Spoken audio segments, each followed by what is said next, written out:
സുരേഷ് കുറുപ്പിന് എന്തോ ചില അതിർത്തിയും പ്രശ്നങ്ങളൊക്കെ ഉണ്ടായിരുന്നു. അദ്ദേഹം പാർട്ടി വിടാൻ പോകുന്നു എന്നൊക്കെയുള്ള ചില അഭ്യൂഹങ്ങളൊക്കെ കേട്ടിരുന്നു.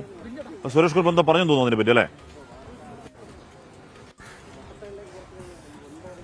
തീർച്ചയായിട്ടും അദ്ദേഹത്തിനോട് നമ്മൾ സംസാരിച്ചിരുന്നു. ഇന്നലെ അദ്ദേഹത്തിന്റെ അതൃപ്തി ചില ആളുകളോടൊക്കെ പറഞ്ഞിരുന്നു. അദ്ദേഹത്തിന്റെ അടുത്ത വൃത്തവുമായൊക്കെ ബന്ധപ്പെട്ടൊക്കെ അദ്ദേഹത്തിനൊരു അതൃപ്തിയുണ്ട്. അതായത് പ്രായത്തിൽ താഴ്ന്ന ജൂനിയർ ആയിട്ടുള്ള ആളുകളെ അദ്ദേഹത്തിന് കൊടുക്കുന്ന പരിഗണനയേക്കാൾ കൂടുതൽ പരിഗണന കൊടുക്കുന്നു, അദ്ദേഹത്തെ അവോയ്ഡ് ചെയ്യുന്നു എന്നുള്ളതാണ് അദ്ദേഹത്തിന്റെ ഒരു അതൃപ്തിയായിട്ടുള്ളത്. അതുകൊണ്ട് തന്നെയാണ് ഇത്തവണ അദ്ദേഹത്തെ കമ്മിറ്റിയിൽ ഉൾപ്പെടുത്തിയില്ല.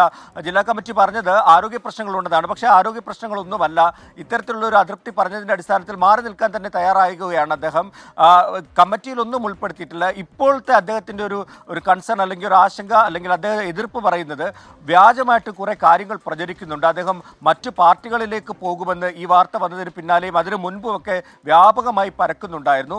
അത് ചില സ്വാർത്ഥ താല്പര്യക്കാരാണ് അത്തരത്തിലുള്ള ആരോപണങ്ങൾക്ക് പിന്നിൽ ഇത്തരം കാര്യങ്ങൾ പ്രചരിപ്പിക്കുന്നത്. താൻ ഒരു പാർട്ടിയിലേക്കും പോവില്ല, അടിയുറച്ച കമ്മ്യൂണിസ്റ്റുകാരനാണ്, കമ്മ്യൂണിസ്റ്റ് പാർട്ടിക്കൊപ്പം അടിയുറച്ചു നിൽക്കും, ചില അതൃപ്തികളുണ്ട്, അത് പാർട്ടിയെ അറിയിക്കുക മാത്രമാണ് ചെയ്യുന്നത്. സുരേഷ് ഗോപിന് അങ്ങനെ മറ്റു പാർട്ടികളിലേക്കൊന്നും പോകാൻ കഴിയില്ല.